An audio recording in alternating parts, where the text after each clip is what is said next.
کرامات خواجہ بختیار کاکی رحمت اللہ علیہ۔ کرامات خواجہ بختیار کاکی رحمت اللہ علیہ۔ کرامات خواجہ بختیار کاکی رحمت اللہ علیہ۔ ایک مرتبہ ایک شخص دہلی کو روانہ ہوا کہ خواجہ بختیار کاکی رحمت اللہ علیہ کی خدمت میں جا کر توبہ کروں گا۔ راستے میں ایک فاحشہ عورت اس کے ہمراہ ہو گئی جو یہ چاہتی تھی کہ کسی طرح اس مرد سے تعلق ہو جائے۔ چونکہ مرد کی نیت صادق تھی اس لیے اس کی طرف توجہ بھی نہ کی، اس لیے اس نے اس عورت کی طرف توجہ بھی نہ کی۔ آخر ایک منزل میں جب وہ ایک ہی کجاوے میں سوار ہوئے تو وہ عورت اس کے پاس بیٹھ گئی اور کوئی پردہ یا مزاحمت بیچ میں نہ تھی۔ شاید مرد نے اس سے کوئی بات کی یا اس کی طرف ہاتھ بڑھایا۔ اسی وقت دیکھا کہ ایک مرد نے آ کر اس کے منہ پر تھپڑ مارا کہ قطب صاحب کی خدمت میں توبہ کی نیت سے جا رہا ہے اور پھر ایسی بری حرکت کرتا ہے۔ اس نے فوراً توبہ کی اور اس عورت کی طرف پھر دیکھا تک نہیں۔ جب وہ خواجہ صاحب کی خدمت میں حاضر ہوا تو پہلے ہی آپ نے فرمایا کہ اس روز اللہ تعالیٰ نے تجھے برائی سے بچا لیا۔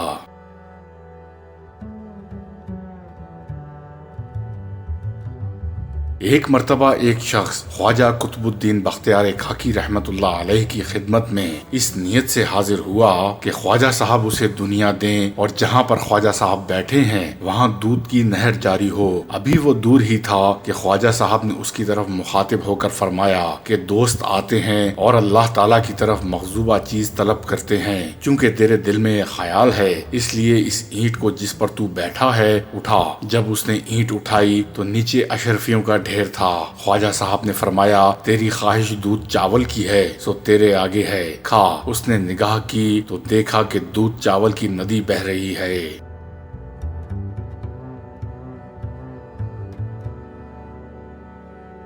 ایک مرتبہ حضرت خواجہ قطب الدین بختیار کاکی رحمت اللہ علیہ کسی مقام کی طرف تشریف لے جا رہے تھے کہ راستے میں مسجد تعمیر ہو رہی تھی۔ مزدور ایک کڑی اوپر لے جانا چاہتے تھے لیکن وہ کڑی دوسری کڑیوں سے 2 گز چھوٹی تھی۔ بیچارے حیران تھے کہ کیا کریں۔ خواجہ صاحب نے فرمایا اوپر چڑھا کر مجھے اطلاع دینا۔ جب کڑی اوپر چڑھائی گئی تو آپ نے دیوار پر چڑھ کر اسے کھینچا تو وہ دوسری کڑیوں کی نسبت 1 گز لمبی ہو گئی۔ عرصہ دراز تک وہ کڑی اس مسجد میں پڑی رہی۔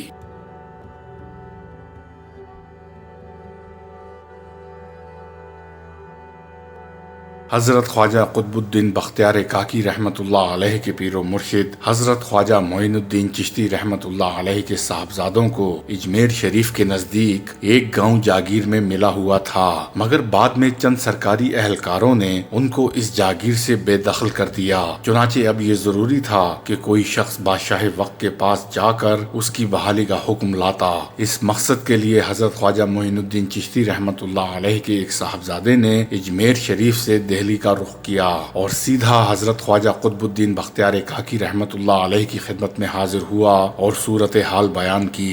حضرت خواجہ قطب الدین بختیار کاکی رحمت اللہ علیہ نے ارشاد فرمایا کہ تمہیں بادشاہ کے پاس جانے کی ضرورت نہیں، میں خود جا کر بحالی کا حکم لے آتا ہوں۔ چنانچہ حضرت خواجہ قطب الدین بختیار کاکی رحمت اللہ علیہ چل کر بادشاہ وقت شمس الدین التمش کے پاس گئے۔ بادشاہ آپ کو دیکھ کر حیران ہو گیا کہ جن سے باوجود التجا کے ملاقات کی اجازت حاصل نہیں ہوتی آج خود تشریف لائے ہیں۔ آپ نے اپنے آنے کا مقصد بیان کیا۔ بادشاہ نے اسی وقت گاؤں کی بحالی کا فرمان جاری کر دیا اور حضرت کی خدمت میں پیش کیا اور ساتھ کچھ اشرفیوں کی تھیلیاں بطور ہدیہ بھی دیں۔ اس وقت بادشاہ کی مجلس میں اودھ کا حکمران رکن الدین حلوائی بھی بیٹھا ہوا تھا اور یہ اتفاق سے حضرت خواجہ قطب الدین بختیار کاکی رحمت اللہ علیہ سے اونچے مقام پر بیٹھا ہوا تھا۔ یہ بات بادشاہ شمس الدین التمش کو کچھ ناگوار گزری کہ رکن الدین حضرت صاحب سے اونچے مقام پر بیٹھے، لیکن بادشاہ خاموش رہا۔ حضرت خواجہ قطب الدین بختیار کاکی رحمت اللہ علیہ نے نور باطنی سے سلطان التمش کی اس ناگواری کا سبب معلوم کر لیا اور ارشاد فرمایا کہ جب حلوہ اور کاک یعنی روٹی موجود ہوں تو حلوہ کاک کے اوپر ہی رکھا جاتا ہے، اگر حلوائی کاکی سے اوپر بیٹھ گیا تو اس سے کچھ نہیں ہوا۔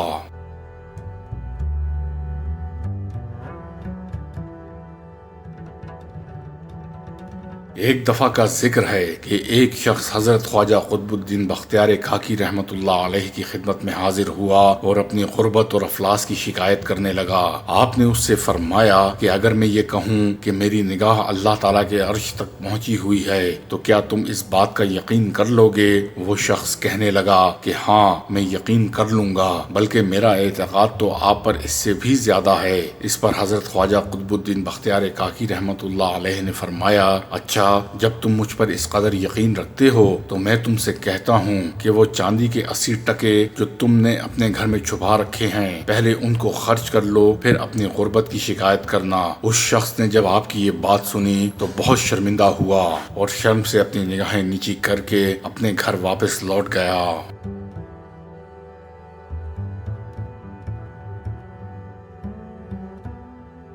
سلطان شمس الدین التمش بڑا نیک صفت اور اولیاء کرام سے بے پناہ عقیدت رکھنے والا اور احترام کرنے والا حکمران تھا۔ سلطان کی بڑے عرصے سے یہ خواہش تھی کہ شہر کے نزدیک پانی کا ایک حوض تعمیر کروا دیا جائے تاکہ شہر کے لوگوں کو پانی آسانی سے مل سکے، کیونکہ ان دنوں شہر میں پانی کی بہت زیادہ قلت تھی اور پانی کا حصول بہت مشکل تھا۔ ایک دن سلطان شمس الدین التمش کو خواب میں نبی اکرم صلی اللہ علیہ وآلہ وسلم کی زیارت ہوئی۔ سلطان نے دیکھا کہ نبی اکرم صلی اللہ علیہ وآلہ وسلم گھوڑے پر تشریف فرما ایک مقام پر کھڑے ہیں اور ارشاد فرما رہے ہیں، اے شمس الدین اس جگہ پر لوگوں کے لیے پانی کا ایک حوض بنوا دو۔ صبح ہوئی تو سلطان نے فوری طور پر ایک خادم حضرت خواجہ قطب الدین بختیار کاکی رحمت اللہ علیہ کی خدمت میں روانہ کیا کہ میں نے آج رات ایک خواب دیکھا ہے، اگر آپ حکم فرمائیں تو خدمت میں حاضر ہو کر عرض کروں۔ خادم کی زبانی یہ پیغام سن کر آپ نے فرمایا، سلطان سے جا کر کہہ دو نبی اکرم صلی اللہ علیہ وآلہ وسلم نے جس مقام پر حوض تعمیر کرنے کا حکم دیا ہے میں اسی مقام پر جا رہا ہوں، تم بھی وہاں پہنچ جاؤ۔ سلطان یہ بات سن کر بڑا حیران ہوا کہ حضرت خواجہ صاحب نے نور باطنی سے اس کے خواب کو معلوم کر لیا۔ چنانچہ وہ گھوڑے پر سوار ہو کر ایک سمت چل پڑا اور اسے راستے میں کسی نے بتایا کہ حضرت خواجہ قطب الدین بختیار کاکی رحمت اللہ علیہ فلاں مقام پر جلوہ افروز ہیں اور تمہارا انتظار کر رہے ہیں۔ سلطان تیزی سے گھوڑا دوڑاتا ہوا اس مقام پر پہنچ گیا۔ سلطان نے دیکھا کہ آپ نماز کی ادائیگی میں مشغول ہیں۔ نماز سے فارغ ہونے کے بعد سلطان آگے بڑھا اور آپ کے ہاتھوں کو بوسہ دیا۔ سلطان التمش نے جس مقام پر نبی اکرم صلی اللہ علیہ وآلہ وسلم کی خواب میں زیارت کی تھی اس جگہ پر گھوڑی کے سم کے نشان صاف دکھائی دے رہے تھے اور وہاں پانی بھی تھا۔ چنانچہ سلطان شمس الدین التمش نے اسی جگہ پر حوض کی تعمیر شروع کروا دی۔ سلطان کا تعمیر کروایا ہوا حوض آج بھی اسی مقام پر موجود ہے۔ حضرت خواجہ قطب الدین بختیار کاکی رحمت اللہ علیہ اکثر اسی حوض کے کنارے عبادت الہی میں مشغول رہا کرتے تھے۔ سلطان الشعراء حضرت امیر خسرو رحمت اللہ علیہ نے قرآن السعدین میں اس حوض کی بہت کچھ تعریف تحریر فرمائی ہے۔ اس حوض کے کنارے اکثر اولیاء اللہ مدفون ہیں۔ حضرت خواجہ قطب الدین بختیار کاکی رحمت اللہ علیہ اس حوض کے کنارے عبادت میں مشغول رہا کرتے تھے۔ اسی حوض کے کنارے حضرت خواجہ قطب الدین بختیار کاکی رحمت اللہ علیہ کا دربار قطبیت آراستہ ہوتا تھا۔ درباریوں میں حضرت قاضی حمید الدین ناگوری، خواجہ محمود مومنہ دوز، شیخ بدر الدین غزنوی، شیخ تاج الدین منور رحمت اللہ علیہم خصوصیت سے قابل ذکر ہیں۔ اس حوض کے کنارے اولیاء مسجد بھی ہے جہاں کچھ عرصہ آپ چلا کشی بھی کرتے رہے۔ مسالک السالکین میں ہے کہ ایک روز ایک شتر سوار نیلے رنگ کا لباس زیب تن کیے ہوئے اس حوض پر آیا، غسل کر کے دو گانا ادا کیا۔ اس وقت اس مسجد میں جو سلطان شمس الدین کے لنگر خانے کے قریب لبے حوض واقع تھی بزرگان موصوف الصدر موجود تھے۔ نماز کے بعد اس بزرگ نے بآواز بلند دریافت کیا کہ اس مسجد میں کون کون صاحب بیٹھے ہوئے ہیں؟ شیخ تاج الدین منور نے جواب دیا، چند فقراء یاد الہی میں بیٹھے ہیں۔ اس سوار نے کہا کہ میرا سلام حضرت خواجہ قطب الدین بختیار کاکی رحمت اللہ علیہ اور شیخ محمد عطا اور قاضی حمید الدین ناگوری کو پہنچا دو اور ان سے کہہ دو کہ خادم خاص ابو سعید دمشقی نے سلام عرض کیا ہے۔ جس وقت حضرت خواجہ قطب الدین صاحب نے ابو سعید دمشقی کا نام سنا درویشوں کے ہمراہ ملاقات کے لیے دوڑے۔ اس جگہ پہنچے مگر وہاں کوئی موجود نہ تھا۔ حضرت قطب صاحب نے فرمایا کہ ابو سعید دمشقی رجال الغائب میں سے ہیں۔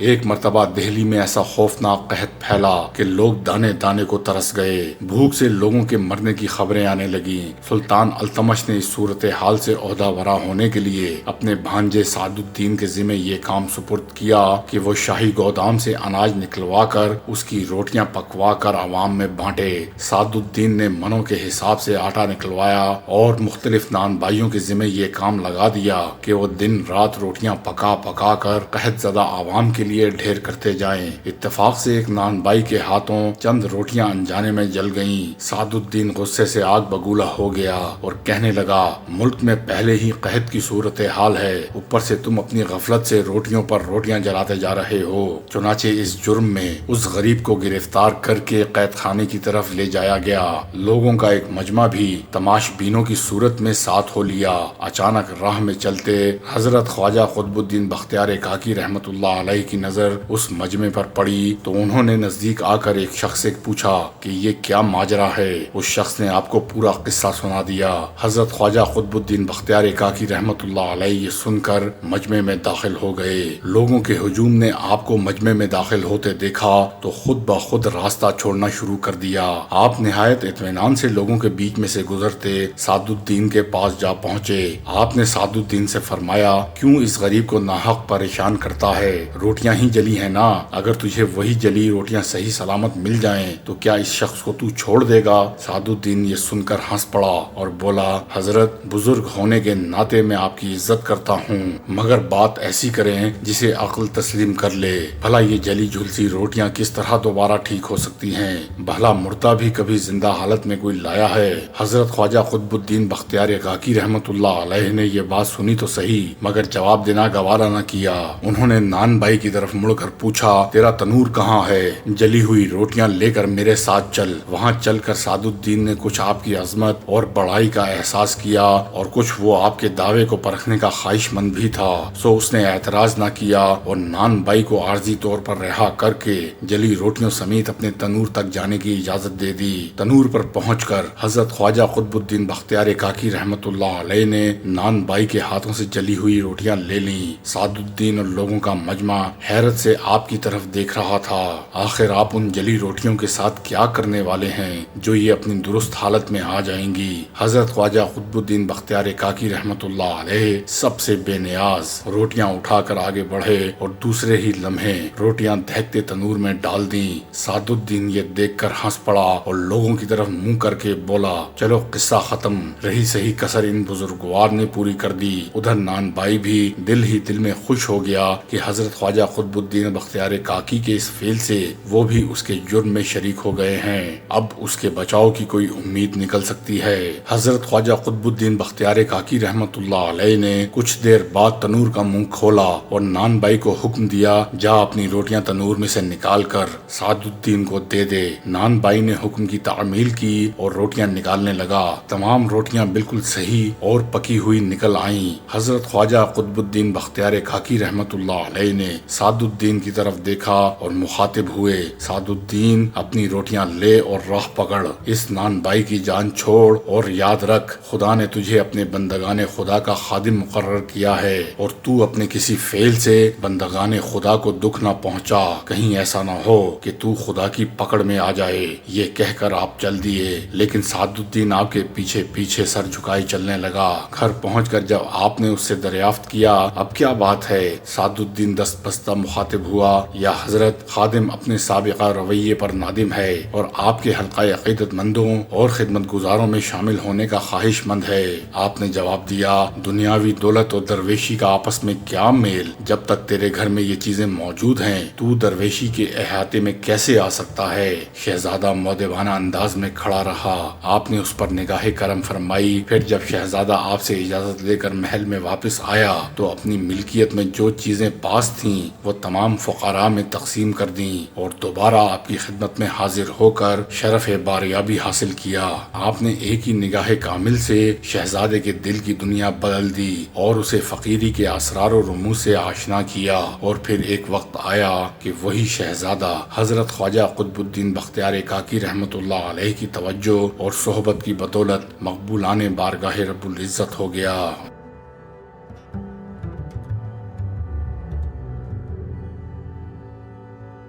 حضرت خواجہ قطب الدین بختیار کاکی رحمت اللہ علیہ کے ملفوظات میں بیان ہوا ہے کہ ایک مرتبہ میں اور قاضی حمید الدین ناگوری جو اس دعا گور کے یار غار تھے دریا کی طرف سیر کر رہے تھے اور اللہ تعالیٰ کی قدرت کے عجائبات کا نظارہ کر رہے تھے جس کی صفت بیان نہیں ہو سکتی۔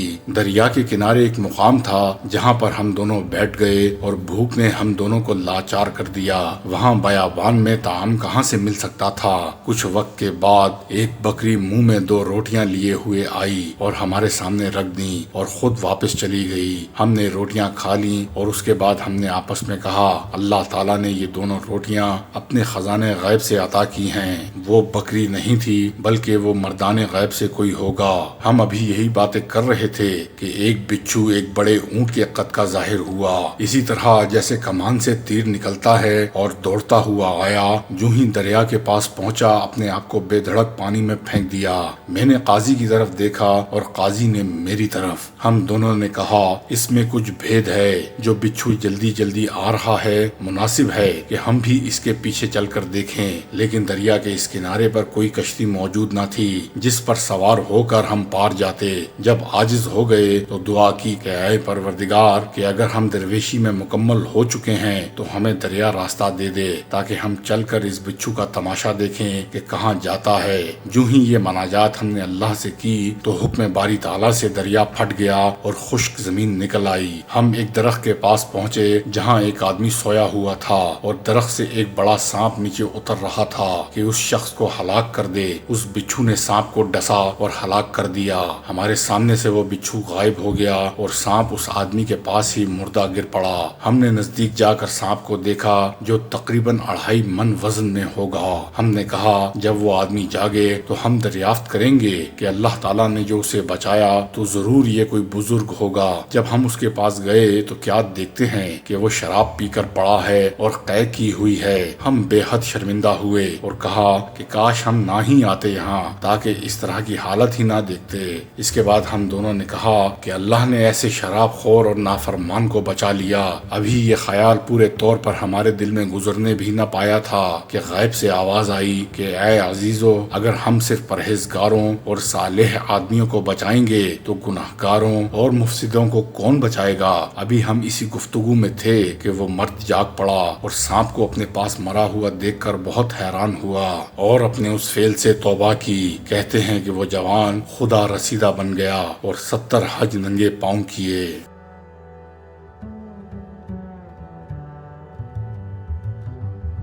یہی تھی آج کی ہماری ویڈیو۔ اگر ویڈیو پسند آئے تو برائے مہربانی ویڈیو کو لائک، شیئر اور سبسکرائب کیجیے گا۔ میری اور میری ٹیم کی حوصلہ افزائی کیجیے گا۔ ملتے ہیں اگلی ویڈیو میں۔